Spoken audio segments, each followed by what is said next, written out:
Happy Friday, all you beautiful radio listeners. Thank you for dropping in on this little happy hour Joe Fisher edition, filling in for Luke Anderson. His whereabouts, I do not know. Maybe he is boar hunting from a helicopter this time. We taking more guesses today? Maybe. Text in. Where is Luke right now? If you are watching us on YouTube, here's a hand gesture for y'all, and I'll describe it to the radio audience. It's me snacking on some yogurt. My 000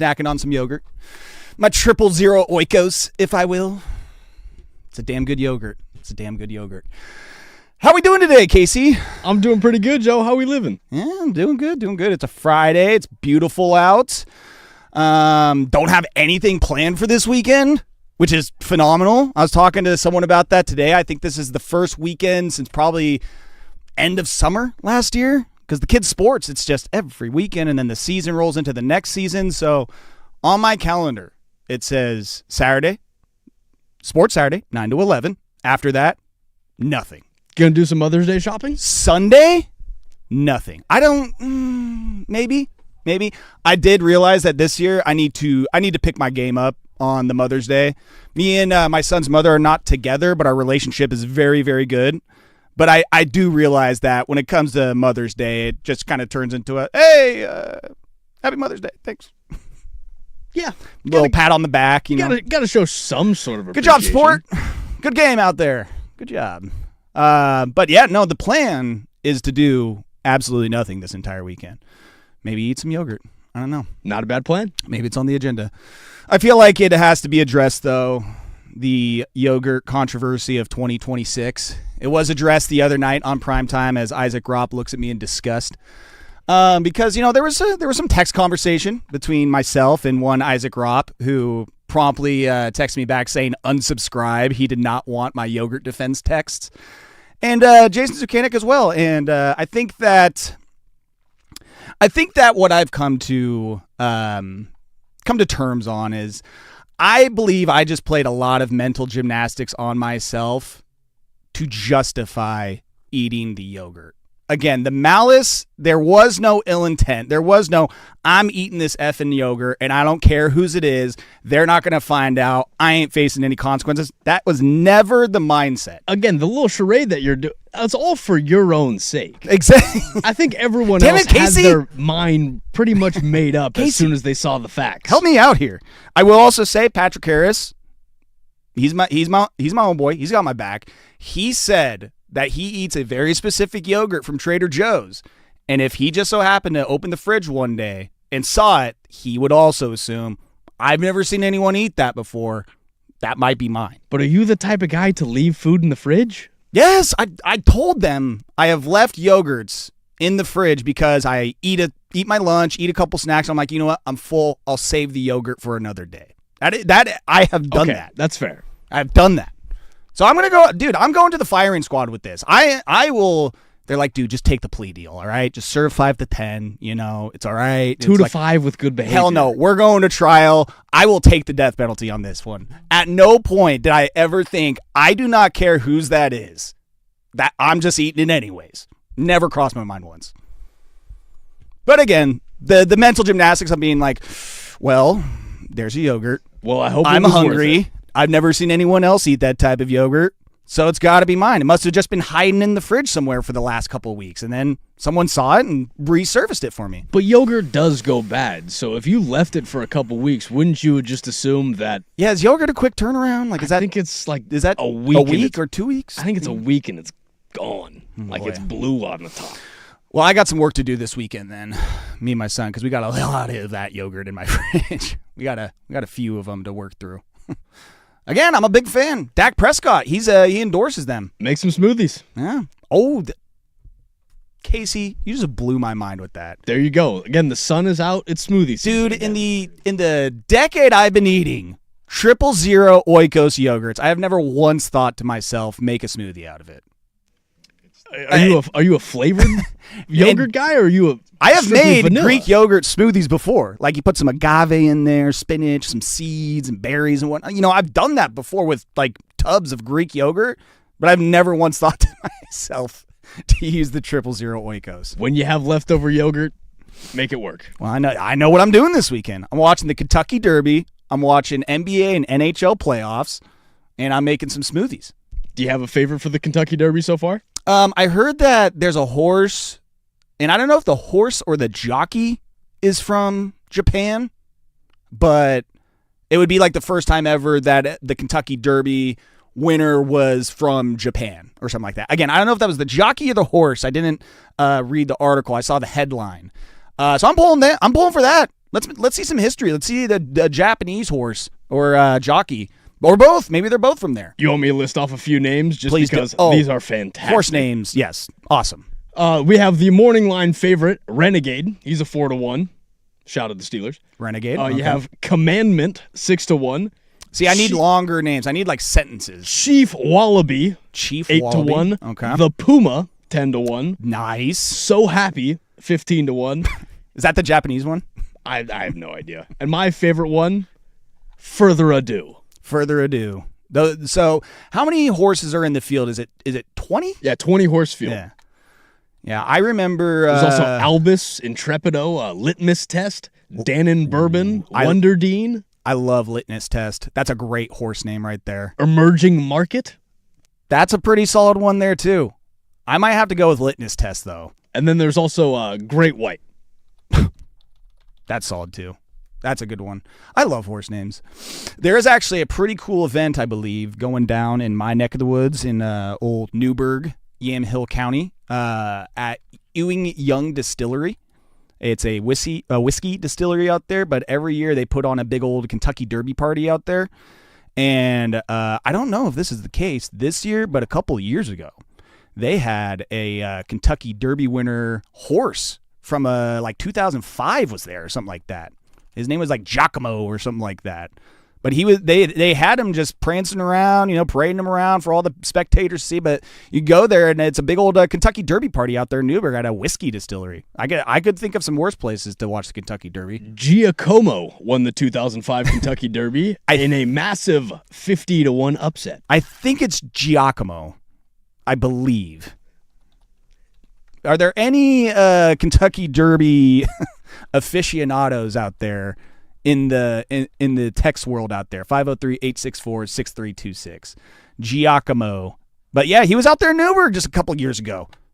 A legend in the horse game. But I'm excited for the ancillary sports of the weekend. Kentucky Derby, Timbers, they'll play tomorrow here on The Fan. It is Giacomo. It's Giacomo? Okay, gotcha. Just listen to the announcement. Here's how to pronounce Giacomo. What I do love about the Kentucky Derby is you get these electric play-by-play calls from these announcers. It's what's the saying? The most electrifying minute in sports or something like that. There's some sort of saying like that. The most exciting minute in all of sports. I'm trying to remember what the damn slogan is for the Kentucky Derby, but we got some fun ancillary sports this weekend. We have some big sports this weekend. Big sports, the biggest. I know more about sports than anybody. The most exciting 2 minutes in sports. 2 minutes. Most exciting 2 minutes in sports. Plenty of NBA. We got some stick and puck this weekend. Is there something I'm forgetting? I feel like there's an event that something is happening this weekend that is just I'm spacing on right now. But I feel like this is just NBA and NHL time. Their time to shine. Playoff country. Yeah, we're in the thick in the playoffs. The Portland Timbers will play against Real Salt Lake. 1:45, I believe. Is that pregame or is that pregame at 12:45? 1:45 kickoff. But what I would do personally if I were you tomorrow, I would tune in at 9 a.m. and just start your day there on the Fan Sports Network by listening to Sports Saturday. I think that's what you should do. I like that plan. I do too. But yeah, we got plenty to get to today. We obviously got the daily buzz coming up in here. A lot of playoff stuff. That's what I was saying. I was putting the playoff or the show sheet together, trying to figure out what was going on in the sports world. I even asked Brandon Sprague. I was like, "What's going on in sports today?" I was like, "Other than playoffs from last night and exit interviews were yesterday." Yeah, like that's old news at this point if you haven't watched those. So, yeah, I mean, I did see a little news blurb that DK Metcalf, your boy, will not be facing criminal charges stemming from his altercation with the fan at Ford Field. last season. W. That's a W. That's a good Friday right there. DK Metcalf avoiding charges. That's a good Friday. But other than that, like I said, we just got big games all this weekend. And then in the back half of the show, fan club, I am excited. I got a guest for today's fan club segment. The last couple times I've done this show, me and Casey usually just riff. We're usually just messing around.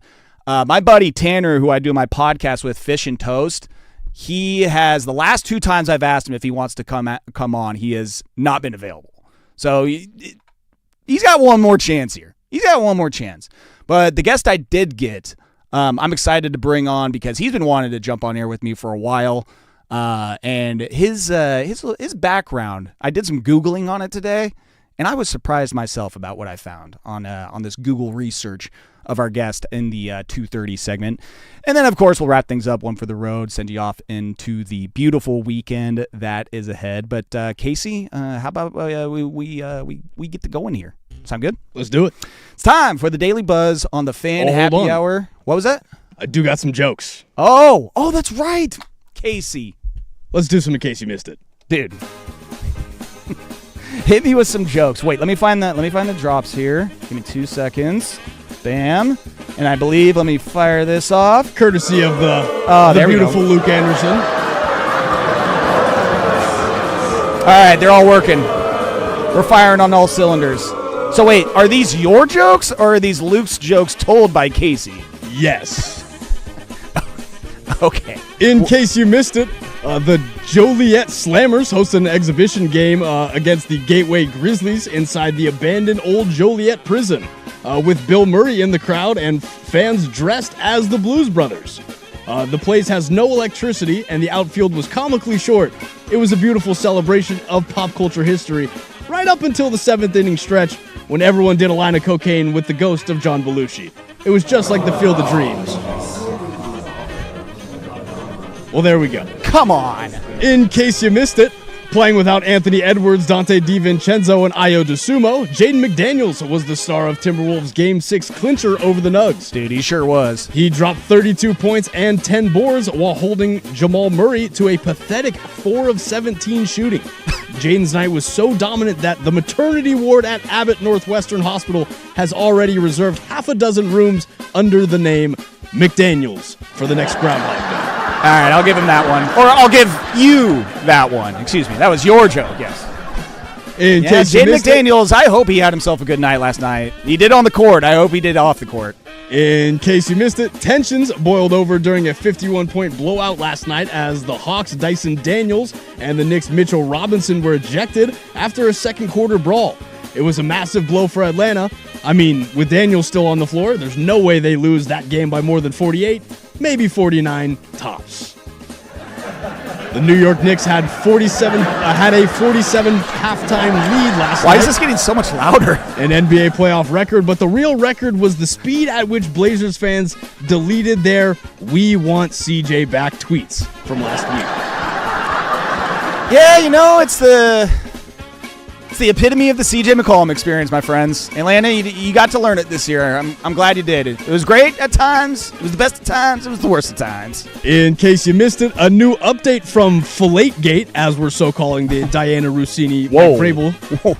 New eyewitness accounts claim NFL insider Diana Russini didn't actually rescue that elderly driver from the crashed Jeep. She just held the dog's leash while someone else did the actual rescuing. Okay. She may not be the hero, but she was more prepared than most to help out the situation like this. How many people do you know that just happen to have extra dog collars, a leash, restraints, and a whip in her car, just in case you have to keep a dog under control? Was there a whip? Now, if there's a ball gag, then, I'm like, all right, we're not helping dogs now, are we? And finally, in case you missed it, a former Chick-fil-A employee in Texas was arrested for allegedly ringing up 800 fake orders of mac and cheese to pocket over $80,000. Look, I get stealing the money, but why wouldn't you just steal real mac and cheese? Mac and cheese is delicious. Maybe he'd have been better at covering his tracks on a full stomach. It's hard to hide a paper trail when your blood sugar is crashing. I don't know about that. Well, that's all I got for you. I'm blaming delivery on that one. I'm blaming delivery.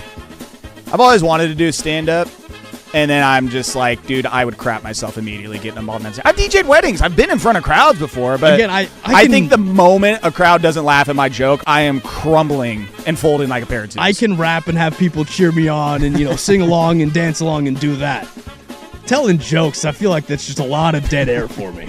Dude, it's in our business in radio, I like crack a joke and I'm like, And I'm like, oh, that's right. There's either no one in this room or one person in this room. Yeah. That's all I got for you. Talk about getting good feedback on your jokes with one person. All right, now it is time for the Daily Buzz. Thank you for the jokes there, Casey and or Luke. Maybe. It's time for the Daily Buzz. Next, we do that here. Happy Hour, Fan Sports Network. The biggest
Stand in my ground.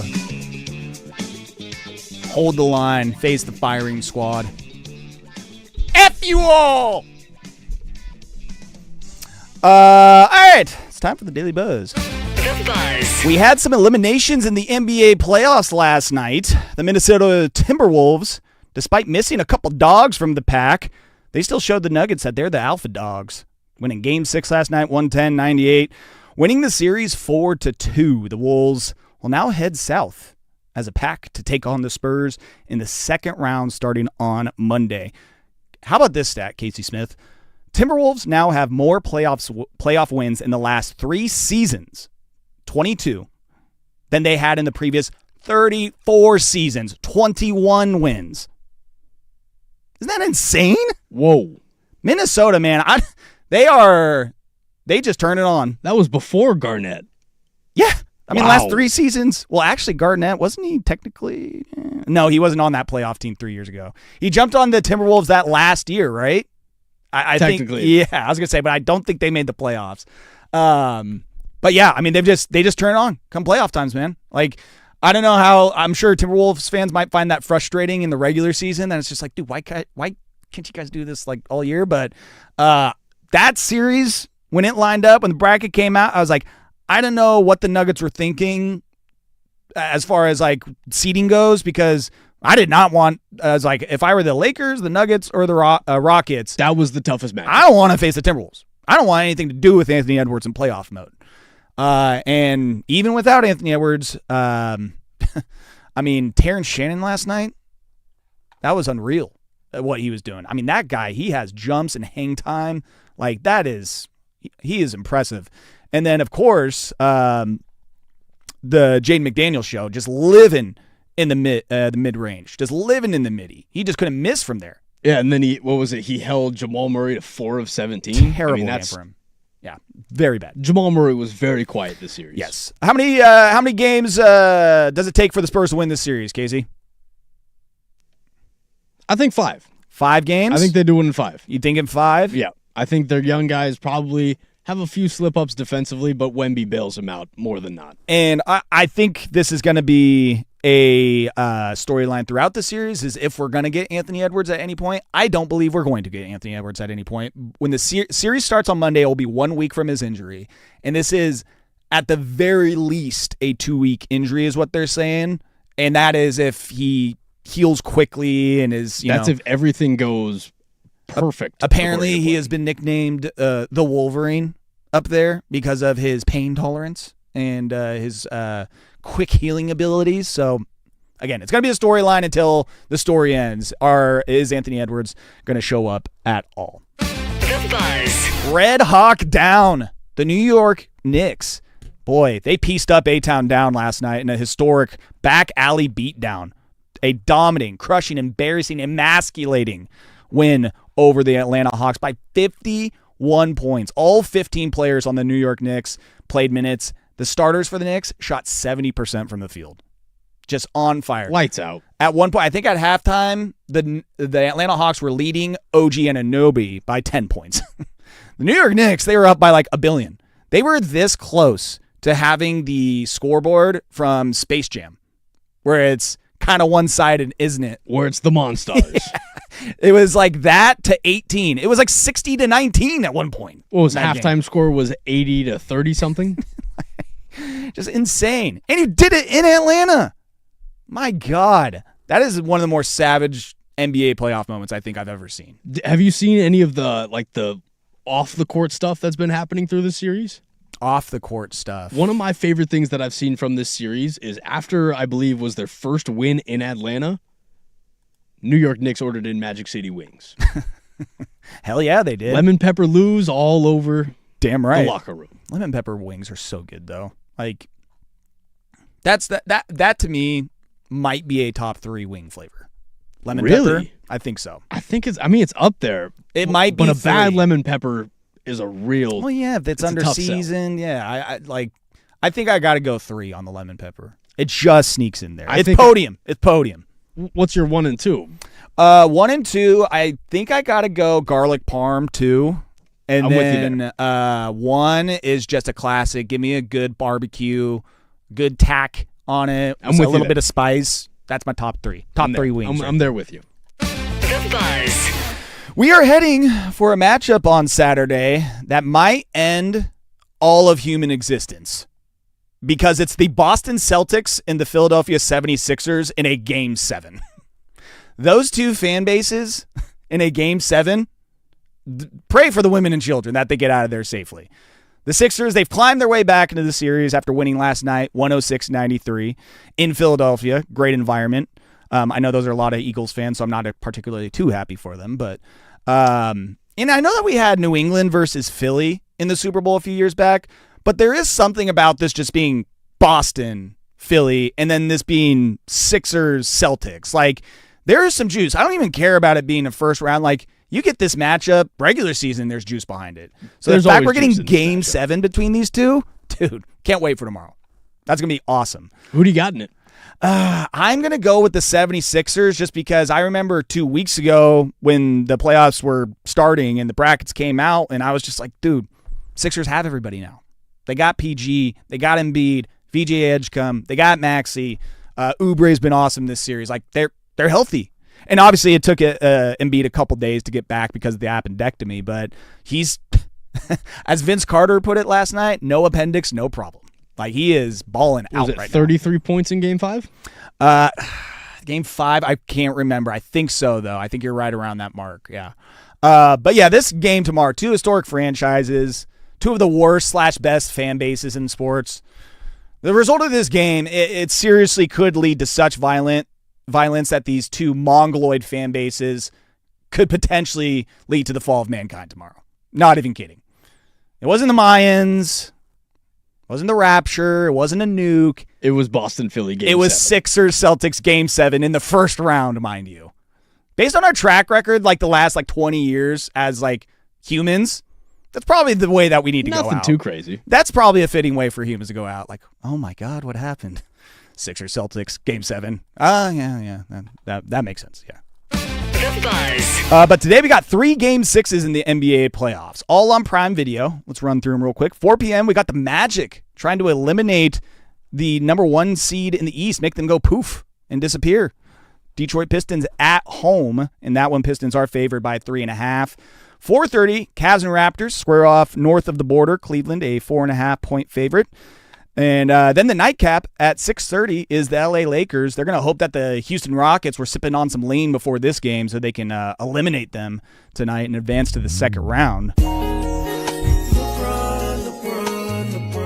He does what he does in the playoffs for a reason. I'm shocked at how this series has played out. I thought this was Rockets all day long. And LeBron is showing why he is LeBron. This one's at 6:30. Again, all of these on Prime Video. Rockets are a 3.5-point favorite in this one, so they are the books are saying we're going to get a Game 7. How many of these series go to Game 7s? I think 2 of them. I think Lakers Rockets. I think go to Game 7, and I think Detroit squeaks this one out to force a Game 7. Yeah, I'm with you there. I think Cavs close it out, even in Toronto. And I'm with you that we're getting Game 7 between the Magic and the Pistons, and then Lakers-Rockets as well. Yeah, I'm kind of feeling that as well. The Buzz. But for the stick and puck fans out there, we had a couple elimination games last night as well. Edmonton Oilers, who had been to the last 2 Stanley Cups, they were a first-round exit this year at the hands of Anaheim Ducks. Very odd season for the Oilers this year, just kind of very mediocre. Minnesota Wild win their first playoff series in 11 years, upsetting the Stars in 6 games. Quinn Hughes had 2 goals in the clinching game, and that dude, man, he is shifty and fast on the ice. He's really fun to watch. Did you see his goal off of the bank shot off of the skate? Yes. Oh, He's nasty. that's just. I mean, the Hughes brothers are great. I think I lean more Quinn on this one. I think I like Quinn more. I'm still a Jack Hughes guy. Yeah, I don't blame you, but I think I'm leaning Quinn. Let's see here. Oh, I was going to say also, but just like the NBA's got 3 Game 6s tonight, NHL's got 3 Game 6s tonight. 4 o'clock, Canadians try to eliminate the Lightning at 4:30. Sabres try to eliminate the Bruins in Boston tonight. Please let that happen. And you know what? Let Boston Bruins lose tonight, and then have the Celtics lose Game 7 tomorrow. That would be a fantastic 2-day stretch for Boston sports fans.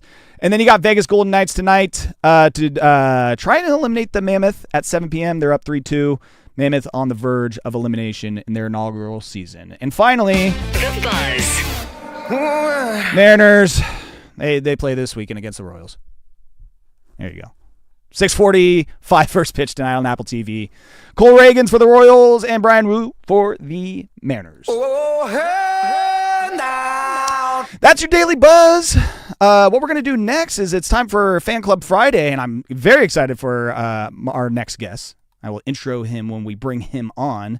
But first, I believe it's time to go to George McCoy at Warren Allen Sports Desk and see what we missed. Casey Smith. This SportsCenter update is brought to you by Laurelhurst Market Steakhouse and Butcher Shop. A great spot for any occasion. And don't forget, you save 10% on your Butcher Shop order when you dine in. What a deal. Menus and more at laurelhurstmarket.com. First on the Fan, Minnesota quarterback Drake Lindsay was arrested early Friday in Arkansas for underage possession of alcohol and possession of a fake ID. According to a preliminary report from the Fayetteville Police Department, an officer was alerted by staff at the Yeehog Bar shortly after midnight. Not the Yeehaw! About a possible fake identification document. Staff directed a police officer over to Lindsay, who is 20. He will be 21 in August. And he admitted to having a fake identification and consuming alcohol before arriving at the bar. You know, that's the kind of honesty you want out of your starting quarterback right there. Own up to your mistakes. Minnesota, you got a good one. You got a good one, Golden Gophers. He was released about 7 hours later after posting a $470 bond, and a Minnesota spokesman said, "We are aware of the situation and will address it internally." Yeah, it's called a Yeehog, like hog. The Yeehog Bar. That's in Fayetteville. We have a resident Arkansas, someone who grew up in Arkansas, born and raised. Our sales guy, Dave Cantino. I'm going to have to see if he's ever been to the Yeehog, if he spent some nights there. But Drake, come on, bud. Again, when you're a starting quarterback in college football. Is that not the most college charges ever, though? Oh. MIP and a fake ID charge? Yeah. There you go. And for more sports scores and stories in 30 minutes, I'm Lowercase from the George McCoy at Warren Allen Sports Desk. Hurt and missing work? Insurance companies acting like jerks? Don't call your mom. Call George McCoy at warrenallen.com. The home of the Fan Happy Hour.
What the hell, Luke? Anyways, it's time for Fan Club Friday. Don't worry about that. And I am very excited for the guest that we have because this is a fan of the fan. This is a P1 because he texts every Saturday that I'm doing my show, checking in from Willamina. This is my brother-in-law and one of the best men that I know in this world, Matthew Bressler. How's it going, dude? It's going pretty good. Thanks for the intro. Dude. How you doing, Joe? I could wax poetic about you for the whole hour if I wanted to do. But actually, I got something better for you because usually, with guests and everything, they're like, all right, who's this guy? What's his cachet? What's his resume? How about this? I got a resume for them. 2005 Wilsonville baseball season. You remember that? A little bit, yeah. Yeah. You remember a 1.31 ERA that season? I do believe I remember that, yeah. Do you remember 10 wins in 5 complete games that season, Matt? Huh? Do you remember doing that? Yes. Do you remember Yes, being the Tri-Valley Player of the Year and All-Conference and All-State first-team pitcher for the OSAA 3A Conference? Yeah, man. That was like one of the biggest times of my life. Absolute legend. Did you pitch a no-hitter or a perfect game in that season? I pitched a no-hitter to clinch the league championship against Gladstone, the last game of the year. Dude, I just got chills. Also, my last question on this was, who was the best player you ever struck out or picked off or made a play on? That and I think I might know who it is, but I want you to answer. He actually may end up being a fringe Hall of Famer in the major leagues. Jacoby Ellsbury hit a ground ball to the shortstop when I was pitching and outran the play to first. And it wasn't a dribbler. It was a hard ground ball. He was so fast, and he was amazing. Well, you know how I knew it was Jacoby Ellsbury? Because I went and Googled your name in Wilsonville baseball, and I found an article from the Bend Bulletin in 2005 that talked about how you gave up 2 hits in a playoff game against Madras, and a couple of the Ellsbury brothers were on the team. Yep. First batter of the game, hit a leadoff home run, and then I shut him down the rest of the game. Dude, that is so ice cold. But you left one hanging over the plate? I think I just probably, nerves with a playoff game. And I felt like the pitcher for the Braves that gave up a home run on his first pitch in the major leagues recently. But J.R. Ritchie. Yeah, but then you shut him down. Damn right. Yes, I did. Well, honestly, I knew you were a stud in high school, but it was nice, like, looking at him and I'm like, oh my God, yeah, he was really, really good. He was really good. But I got to ask you, because you went down there last week, and I know you texted into my show, Sports Saturday, as you always do. You went down to Eugene yesterday for the spring game. How was it? It was or I said wonderful. last week. I said yesterday. Last week, excuse me. It was wonderful. It was like 75 degrees, basically no clouds. It felt like there was about 50,000 people there. I don't know what the actual attendance was. Damn.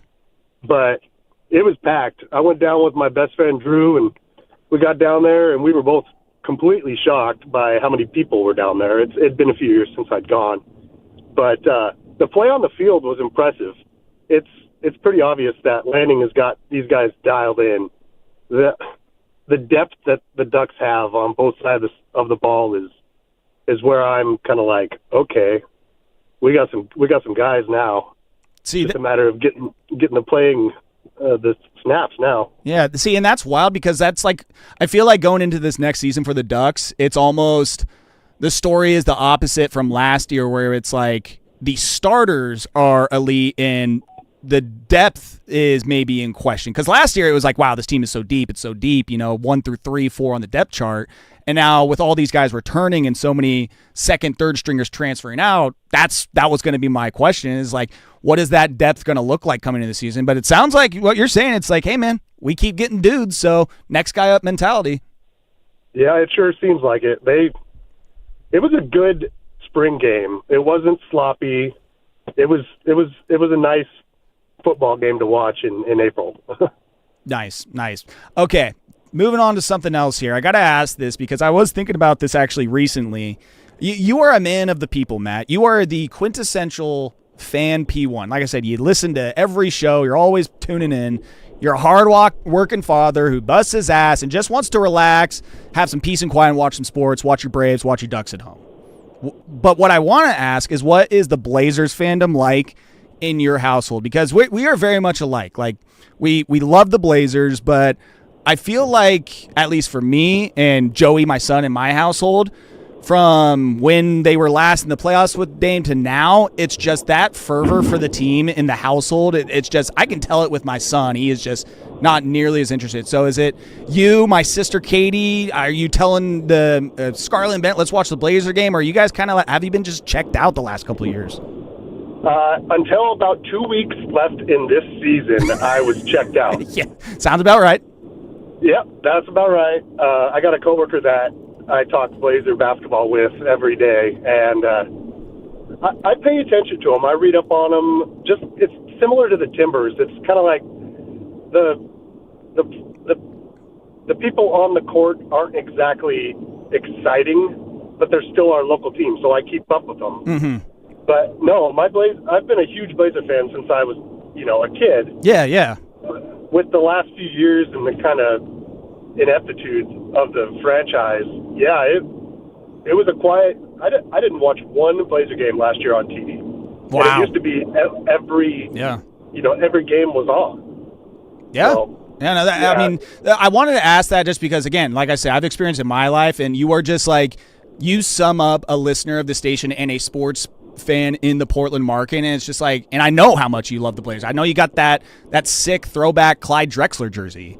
Of course. So I'm like, well, what's it like in your household as far as the sports fan? So I just feel like it's telling. It's like, I don't think this is the exception, not the rule. I feel like your kind of feeling and my feeling about the team has been the case for everybody in this market, but hopefully kind of turns around with the new ownership. I do feel like there is some traction with the fan base, but we'll see what happens next year. Yeah, this offseason and next year is going to be very interesting. Last couple questions here, because we're trying to build a sports dynasty within our family. You, my sister, and you brought the niece and nephew to my son's soccer game the other day.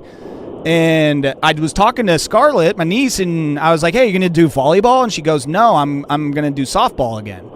And I was like, your dad was a very, very good baseball player, and your mom was also a very, very good softball player. And she's like, yeah, I know. How stoked are you that she's leaning back into softball? I'm stoked, but I'm also really worried because it's been about 4 years since she's played. Oh, boy. And it's like, that's the 4 years of growth between T-ball and, fast pitch. And I'm slightly worried that she won't be able to, catch a ground ball without using her face. She just got to throw her body in the way, just stop the ball somehow, some way. Well, dude, hey, it's in her blood. It's in her genes. She'll, I bet you, I'm calling it now. She's going to walk out there natural. I don't know. I love the confidence in her. You're like, I don't know, man. I'm with her every day. I see her swing. I don't know about that.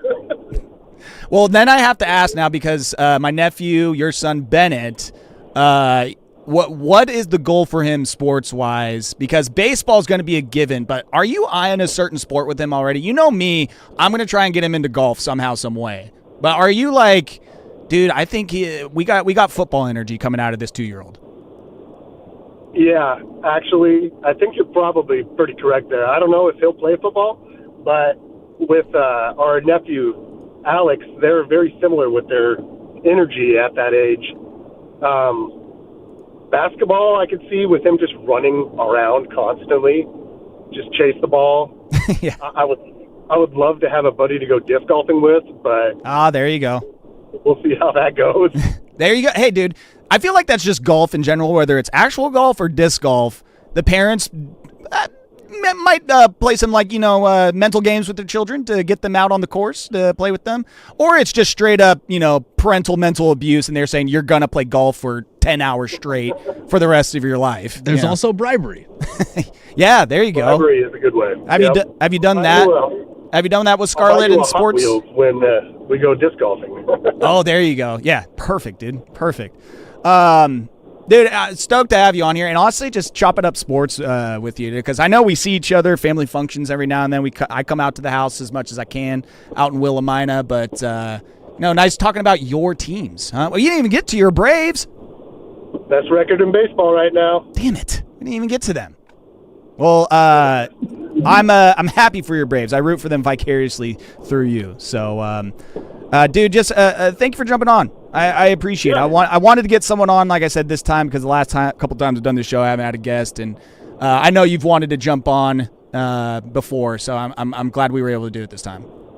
You finally took my call. I did. First time caller, long time listener, right? Yep. Yeah. Well, thank you for having me on, and of course, go Ducks, go Braves, and I hope you guys all have a great weekend. And go Wilsonville Wildcats. Yeah, the Cats. All right, thanks, dude. Love you. Love you too, man.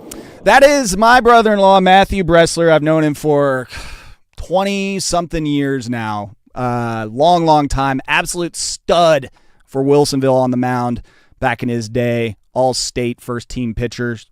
Beat out Jacoby Ellsbury in a ground ball to get him out. That's his claim to fame as the Wilsonville pitcher back in 2005. Love that dude. Love him. All right, we'll wrap things up. One for the road next here. Happy Hour, Fan Sports Network.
I kind of wish we just had a segment during our commercial break about what Casey and I just talked about.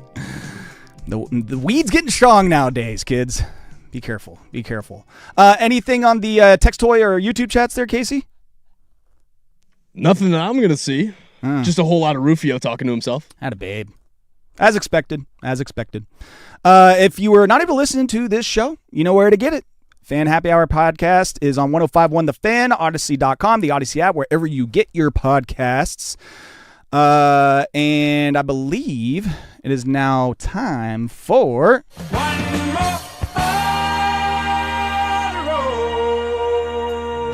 That's right.